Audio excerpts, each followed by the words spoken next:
आपको ऐसा क्यों लगता है कि इसके पीछे कुमार इलानी का सबसे बड़ा हाथ है?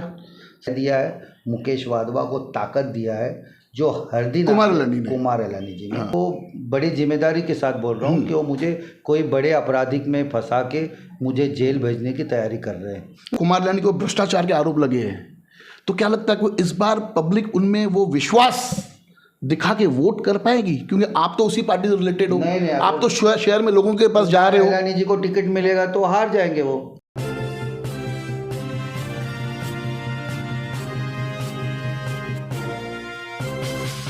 आज के इस जमाने में पुरुष के साथ साथ महिलाओं को भी कंधे से कंधा मिलाकर चलने का समय है।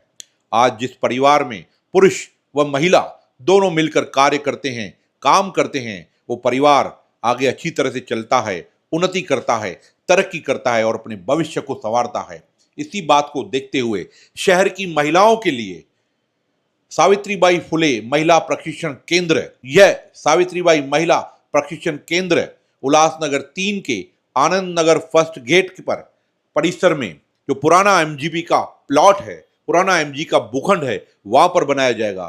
मेरे पूरे शहर की माताएं, बहनें, महिलाएं, बच्चियां यहां पर आके प्रशिक्षण सीख सकती है, यहां पे आके काम सीख सकती है, स्किल सीख सकती है, जैसे वो भविष्य में अपने परिवार का हाथ बढ़ा पाए और अपनी गृहस्थी को आगे बढ़ा पाए।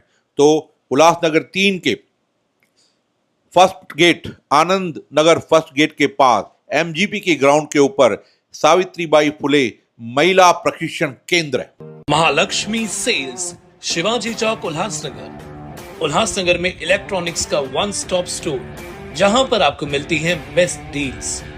Air conditioners, air coolers, single and double door refrigerators, LED televisions, semi and fully automatic washing machines, deep freezers and veggie coolers. सबसे बेस्ट डील, सबसे लोएस्ट दाम और loan and easy EMI available. बस आइए और गर्मियों के इन दिनों में अपने घर के लिए ले जाइए बेहतरीन consumer appliances. Mahalakshmi sales, electronics market, opposite RKD college, Shivaji Chowk, Ulhasnagar 3। For sales contact us. 650 को मेरे ऊपर केस होता है कि आपने आके उसको चाकू दिखाया, चाकू मारा। वो चाकू का ऐसा कोई भी नहीं एविडेंस मिला है, ना उनके पास कोई सीसी फुटेज है कि मैं वहां पे जाके उनको चाकू मारा है। इलेक्शन पीरियड आया है, कहीं ना कहीं कुमार इलानी जी को लग रहा है कि संजय से मेरे को खतरा है। कहीं ना कहीं आपको ऐसा क्यों लगता है कि इसके पीछे कुमार इलानी का सबसे बड़ा हाथ है? सर देखिए, क्यों लगता है आपको ऐसा? कुमार इलानी जी का हाथ इसलिए लगता है कि उस मैटर में कुमार इलानी जी पिछले 1 साल से इन्वॉल्वमेंट थे। हाँ, और उस इन्वॉल्वमेंट के तहत आ गया रहा ये चुनाव का माहौल आ गया। अभी चुनाव होने वाला है, उनको कहीं ना कहीं मुझसे ये बात के लिए डर लग रहा है, कहीं ना कहीं वो मुझसे बहुत घबराए हुए हैं हमारी लोकप्रियता देख के। तो मुझे उनके पास कोई और विषय नहीं था कि मुझे वो डैमेज करे, तो उन्होंने इस विषय पे मुकेश वाधवा को उन्होंने शह दिया है, मुकेश वाधवा को ताकत दिया है जो हर दिन कुमार इलानी जी ने उसको ताकत दिया है, मसल्स पावर दिया है, मनी पावर दिया है, ताकि वो मुझे कहीं ना कहीं फंसा देवे। देखिए वो आज शहर के आमदार है। हाँ, तो क्यों बोल रहा हूँ? क्योंकि अक्सर देखा गया कि आमदार, खासकर कुमार इलानी की बात कर रहा हूँ मैं, वो सब इन सब चीज़ों से काफ़ी दूर रहते हैं, नहीं तो मार धार से काफ़ी दूर रहते हैं। तो कल मेरे पास आके आरपीआई का झंडा मेरे फैक्ट्री के अंदर लगाना, मेरा सीसी फुटेज तोड़ना और मेरे वो तो आरपीआई वालों ने किया, उससे कुमार इलानी का क्या वास्ता? नहीं इतना दिन तो क्यों नहीं किया अभी? इतना दिन तो मैं तो 2 साल से बैठा हूँ। और हालांकि कुमार इलानी ने खुले रूप में कहा है कि हमारे को जो हमारी जो टफ फाइट है वो भगवान बालेराव के साथ में है। नहीं, भगवान बालेराव जी के साथ में है कि वो उन्होंने एक नाम आपको और बोला कि जो नया चेहरा कोई आएगा उसके साथ में है। तो हो सकता है नया चेहरा वो हमारे को समझते होंगे कि हमारे प्रतिद्वंदी है, तो कहीं ना षड्यंत्र से रच रहे हैं। और मैं आपको बड़ी जिम्मेदारी के साथ बोल रहा हूँ कि वो मुझे कोई बड़े आपराधिक में फंसा के मुझे जेल भेजने की तैयारी कर रहे हैं। नहीं, कहीं ना कहीं मतलब आपको जब कुमार इलानी ने आपको जब अपनी पास ऑफिस में बुलाया, जब आपने ऐसे कुमार इलानी ने भी कहा था कि जो जवाहर होटल के मालिक है जवाहर सेठ, हाँ, उनके ये कुछ रिश्तेदार हैं ठीक है, जब उनको जब बुलाया गया, आपको जब आमदार कुमार लानी ने फोन किया तब आपने उनसे 6 महीने का समय मांगा। जब आपका कोर्ट में मैटर है तो कुमार लानी से समय लेने का कारण? सुनिए, मैं वो क्लियर बताता हूँ। मैं अकेला नहीं था, उधर उत्तर भारतीय मोर्चा के बहुत सारे पदाधिकारी थे। हमारी उनकी बात हुई थी कि 1 साल हमको समय दीजिए, तो वो मानने को तैयार नहीं था मुकेश वाधवा, और दिनेश अग्रहरी जी ने एक एग्रीमेंट बनाया। ये बात आप कुमार लानी जी से भी पूछ सकते हो। हाँ। एक एग्रीमेंट बना कि 1 साल का इनको टाइम दिया जाए, और उस 1 साल के अंदर अगर एग्रीमेंट बना होता, हाँ, और उस पर कुमार एलानी जी ने साइन किया होता, मैंने साइन किया होता, मुकेश वाधवा ने साइन किया होता, तो मैं 1 साल के अंदर मैं निकल जाता था। लेकिन वो एग्रीमेंट मुकेश वाधवा ने लेके कुमार एलानी जी के सामने एग्रीमेंट ऐसा फाड़ के फेंक देता है, बोलता है कि मुझे मंजूर नहीं है, मुझे आज का आज फैक्ट्री खाली चाहिए। नहीं, जब भी आपका जब पहला जो एग्रीमेंट बना 11 महीने का, वो आपका ऐसा कहना था प्रेस कॉन्फ्रेंस में कि आपका मुकेश के साथ में बना था। बिल्कुल, प्लाट नंबर 39 तो का। फिर इसकी अनिल की एंट्री कैसी होती है? ऑलरेडी अनिल के जगह पे मैं बैठा हूँ ना, आधा जगह लेके अनिल के जगह पे मैं बैठा हूँ जब आपकी ऑलरेडी। एग्रीमेंट हुई, हाँ। आपकी जो पहला संपर्क वो मुकेश के साथ में हुआ? नहीं, पहले हम तो अनिल के प्रॉपर्टी में बैठे थे ना। नहीं, जब आपका एग्रीमेंट फिर मुकेश के साथ कैसे किया? जब आपको अनिल के साथ जब करना मैं किया? 1 साल वहाँ पे था, उसके बाद में मुकेश वाधवा मेरे पास आया कि और बोला कि ये प्रॉपर्टी मेरी है, आप मेरा भी जगह रेंट पे लीजिए। तो मुझे जगह का आवश्यकता था, यानी ऑलरेडी आपके पास में अनिल की जगह आपके पास रेंट पे थी। हाँ, उसके बाद मुकेश जी आपके पास में आए और उन्होंने बोला कि मेरा भी जगह लो, आप रेंट पे लो। रेंट पे लीजिए। अच्छा। तब मैंने 800 स्क्वायर फुट का एग्रीमेंट बना के वो जगह रेंट पे लिया, लेकिन वो प्लॉट पे मुझे गलत प्लॉट पे बिठाया, जबकि धोखा किया आपके धोखा किया। उसके नाम पे प्लॉट नंबर 39 है। किसके शेयर पर? हाँ, धोखा करने का किसके शेयर पर, किसके दम पर, किसके ताकत पर, किसके नहीं, वो रसूख पर? मुकेश वाधवा चीटर है। मुकेश वाधवा ऑलरेडी भाइयों की प्रॉपर्टी हड़पा है, और वो इस किस्म की हरकतें करता है। मुकेश वाधवा के वजह से इनके सारे प्रॉपर्टी में विवाद है, नहीं तो ये विवाद कब का सुलझ गया होता। नहीं, कहीं ना कहीं ऐसे नहीं लग रहा कि जैसे अभी बीच में हम लोग ने रिसेंट हमने कुमार एलानी साहब के साथ जब हमने इंटरव्यू किया, जब हमने उनको पूछा कि भ्रष्टाचार का आरोप आपके ऊपर ऑपोजिशन तो लगाती है, साथ ही साथ में आपके जो पदाधिकारी है संजय गुप्ता जी, मैंने नाम लेके बोला था ना, संजय गुप्ता जी ने खुले रूप में आपके मंच पे खड़े होके, भारतीय जनता पार्टी के मंच पे खड़े होकर खुले आह्वान से कहा था कि हमारे को न नेता, न भ्रष्टाचारी चाहिए, न कोई क्रिमिनल चाहिए। तो उस पर उन्होंने कहा था, पहली बात तो संजय गुप्ता हमारे पार्टी में नया है।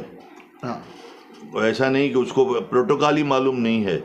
आज उसको अगर प्रोटोकॉल मालूम रहता था ना तो ये बातें ही नहीं करता था। मैंने अध्यक्ष को अपना बता दिया है, हमारे प्रदीप रामचंदानी को, कि वो प्रोटोकॉल से बाहर जा रहा है। तो यानी कहीं ना कहीं पार्टी एक्शन लेने के मूड में 100% है, एकदम 200% मूड में है कि कभी भी उसका एक्शन होगा। कि मैंने प्रदीप जी को मैंने शिकायत की है, और 100% नहीं 200% हम संजय गुप्ता जी को पार्टी से बाहर करेंगे। देखिए, अभी वो पार्टी से बाहर करना वो कुमार एलानी जी के हाथ में नहीं है। उसके ऊपर इंक्वायरी बैठेगी, मेरा भी पक्ष रखा जाएगा। हाँ। मैं अगर उनको लग रहा है कि मैं गलत हूँ, अगर मेरे वजह से पार्टी डैमेज हो रही है, तो वो मुझे कर सकते, लेकिन मैंने आज तक ऐसा कोई काम नहीं किया जो भारतीय जनता पार्टी का नाम खराब हो या भारतीय जनता पार्टी को डैमेज करे। नहीं, कहीं ना कहीं जब कुमार एलानी ने आपको अपने कार्यालय में बुलाया, तब क्या किया आपको? जब आपने ऐसे भी कहा कि मुझे चुप करके बैठने को कहा, मुझे बोला कि कारपोरेशन चुनाव लड़ो, विधानसभा में क्यों जम मार रहे हो, यानी कहीं ना कहीं मुझे उन्होंने बुलाया और बोला कि आप अभी नगर सेवक का तैयारी कीजिए, आप जो एरिया बताइए मैं वो एरिया से आपको मैं टिकट दिलाऊंगा, आप मुझे नगर सेवक का चुनाव लड़िए और मुझे आप सपोर्ट करिए। पहली बात तो मैं अगर भारतीय जनता पार्टी का अगर प्रोटोकॉल बताऊं तो भारतीय जनता पार्टी का प्रोटोकॉल ऐसा बोलता है कि जिला के अध्यक्ष के हाथ में पावर है टिकट देने का, और साथ ही साथ में जो कोर कमेटी जो बैठती है प्रदेश में, वो निर्णय लेती है किसका नगर सेवक का चुनाव, किसको टिकट देना, ना कि आमदार का कुछ नहीं होता है इस प्रकार का। तो सर, वो कहीं ना कहीं मुझे चुप कराने की कोशिश कर रहे थे, मुझे लॉलीपॉप दे रहे थे। यानी कहीं ना कहीं आपको ऐसा लग रहा था कि आपको कहीं ना कहीं जब दोबारा बुलाया गया कि आपको कहीं ना कहीं जानबूझ के एक प्यार भरा आपको दबाने का प्रयास किया हो। मुझे उन्होंने बोला कि आपको चाहिए तो मैं धोबी घाट से दे देता हूँ, आपको चाहिए तो शास्त्री नगर से देता हूँ, आप जहाँ पे हाथ रखो वहाँ पे हम आपको टिकट देते। नगर पालिका में हमारी सरकार आएगी तो आपको अच्छा हम पोस्ट भी देंगे, ऐसा उन्होंने मुझे ऑफर किया। लेकिन अभी आप विधानसभा का तैयारी मत कीजिए। यानी कहीं ना कहीं आपको विधानसभा में बिठाने का पूरा प्रयास था। बिल्कुल, मुझे कुमार एलानी जी ने सामने से बोला है कि आप पहले नगर सेवक का तैयारी कीजिए। अच्छा, अभी आपको क्या लगता है कि भाई अभी आने वाले दौर में क्या लगता है आपको कि आपका स्टैंड विधानसभा का कितना स्ट्रांग है? 100% स्ट्रांग है। अच्छा। अभी मैं इतनी तैयारी कर रहा हूँ, लोगों को मुझे प्रतिसाद मिल रहा है, लोग मुझे इतना प्यार कर रहे हैं, तो मैं तो विधानसभा चुनाव लड़ूंगा सर। समझो भारतीय जनता पार्टी ने टिकट नहीं दी, अगर देखो टिकट नहीं देना तो भी आप चुनाव लड़ोगे या जैसे जैसे दूसरे मेरा इच्छुक बात उम्मीदवार है वो काम करेंगे? देखिए इच्छुक सब है, टिकट एक को ही मिलेगा ना। हाँ, तो वो इच्छुक तो हम भी है ना। हाँ। हमने भी प्रयास कर रहे हैं और मुझे आश्वासन मिला है आपको टिकट मिलेगा। क्या लगता है आपको, समझो भारतीय जनता पार्टी की टिकट अगर वर्तमान अभी के आमदार कुमार एलानी को अगर जाती, अगर मैं अभी तक मैं प्रश्न चिन्ह दे रहा हूँ कि अगर जाती है, तो क्या लगता है आपको शहर में जिस प्रकार से कुमार एलानी को भ्रष्टाचार के आरोप लगे हैं, तो क्या लगता है कि इस बार पब्लिक उनमें वो विश्वास दिखा के वोट कर पाएगी? क्योंकि आप तो उसी पार्टी से रिलेटेड हो, आप तो शहर में लोगों के पास जा रहे हो। एलानी जी को टिकट मिलेगा तो हार जाएंगे, वो हार जाएंगे, भारतीय जनता पार्टी का नुकसान होगा उल्लासनगर में। अभी जैसे आपको जब धमकाया गया और उसके पीछे कहीं ना कहीं कुमार एलानी जी का, आपने जैसे कहा उनका हाथ है, तो जब भी आपकी जब जिलाध्यक्ष से बात हुई तब उन्होंने क्या कहा, आपको क्या आश्वासन दिया प्रदीप रामचंदानी ने? प्रदीप रामचंदानी ने जो बोला, मैंने उनसे बात किया कि मेरे ऊपर एफआईआर हो रहा है झूठा झूठा, और ये हमारे आमदार जी के बोलने पे हो रहा है। हाँ। ऐसा पुलिस इतना उतावला कैसे हो गई कि रात को 2:30 बजे एफआईआर करती है? हाँ। बिना इंक्वायरी का। हाँ। आज कोई भी अगर किसी को एफआईआर किया जाता है, सामने पक्ष वाले को बुलाया जाता है। हाँ। कि आपने इनके ऊपर अपराध किया है कि नहीं किया। मैं कोई आपराधिक, मेरी पृष्ठभूमि नहीं रही है, मैं कोई डाकू या डकैत तो नहीं हूँ कि मैं करके भाग गया। मैं अच्छे पद पे हूँ और विट्ठलवाड़ी पुलिस स्टेशन के जस्ट बगल में मेरी फैक्ट्री है। मैं कहाँ जाऊँगा फैक्ट्री छोड़ के? तो सवेरे तक इंतजार करना चाहिए था।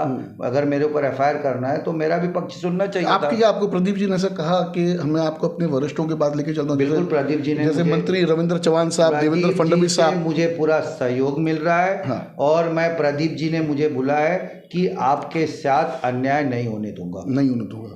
तो आपको कितना भरोसा है भारतीय जनता पार्टी की कोर कमेटी और जिला के कार्यकारिणी पे? देखिए सर, सत्य परेशान हो सकता है, सत्य पराजित कभी नहीं हो सकता। मैं सत्य पे हूँ और मैं सत्य के साथ चल रहा हूँ। पार्टी के सामने भी मैं जो मेरी सत्यता है, जो मैंने काम किया है पार्टी के लिए, वो मैं पक्ष अपना रखूँगा। और पार्टी को जो भी हमारे वजह से फ़ायदा होगा या जो भी हम पार्टी के लिए सपोर्ट करेंगे और हम पार्टी के साथ खड़े रहेंगे। अब जैसे आपने आरोप लगाया कि जो भी आपके ऊपर एफआईआर हुई है उसके पीछे कहीं ना कहीं कुमार एलानी का हाथ है, तो आप इस विषय के अंदर आप कुमार एलानी जी को क्या संदेश देना चाहेंगे आपकी तरफ से? मैं कुमार जी को बोलना चाहता हूं कि आप विधायक पूरे शहर के हो। हाँ। आप कोई एक पर्सन के विधायक नहीं, आप हमारे भी विधायक हो, आप शहर के विधायक हो। आपको इस तरह से कोई इंडिविजुअल किसी को आपको सपोर्ट नहीं करना चाहिए। और मैं तो खास करके पार्टी पे हूँ। पार्टी को सपोर्ट करने के बजाय आप इंडिविजुअल आदमी को सपोर्ट करके पार्टी को डैमेज कर रहे हो। क्योंकि कहीं ना कहीं मेरे साथ जो कार्यकर्ता जुड़े हैं वो बहुत नाराज़ है और बहुत डरे हुए हैं कि जब हमारे अध्यक्ष जी के ऊपर ही झूठा आरोप लगा के ये लोग फंसा दे रहे हैं, तो फिर छोटे लोगों का क्या होगा? तो कहीं ना कहीं पार्टी को बहुत बड़ा नुकसान है। कहीं ना कहीं ये सब ओछी हरकतें कुमार जी को बंद करनी चाहिए, गंदा राजनीति बंद करना चाहिए। बहुत अच्छा लगा आज काफ़ी जिस प्रकार की भारतीय जनता पार्टी की एक्टिविटी सामने आई है कि भारतीय जनता पार्टी के नेता संजय गुप्ता जी ने सीधा आरोप आमदार कुमार एलानी पे लगाया कि उनकी वजह से मेरे पर एफआईआर हुई और वो गलत लोगों को सपोर्ट कर रहे हैं। तो लेंगे मुलाकात कुमार एलानी जी के साथ में, पूछेंगे कि इस प्रकार का गंभीर आरोप जो आप पे लगा है, साथ ही साथ में प्रदीप रामचंदानी के लिए बहुत बड़ा ये मतलब एक सवाल होगा कि एक तरफ आपके प्रदेश आपके आमदार और दूसरी तरफ आपके पदाधिकारी। अभी देखना ये होगा कि उल्लासनगर की जो भारतीय जनता पार्टी है वो किसके साथ खड़ी होती है, सच्चाई के साथ या आमदार के आश्वासन के साथ। ये पक्का ये देखने लायक बात होगी। और हम प्रदीप जी से जल्दी लेंगे मुलाकात, पूछेंगे कि इस प्रकार की आपके ज़िला के अध्यक्ष उत्तर भारतीय समाज के ऊपर ऐसा खोटा गुनाह हुआ है, आपके गृह मंत्रालय आपके हाथ में है, आप सत्ता में हो, तो क्या लग रहा है आपको भारतीय जनता पार्टी इतनी सक्षम नहीं है अपने कार्यकर्ताओं को बचाने में? धन्यवाद। देखते रहिए फिर से न्यूज़ चैनल।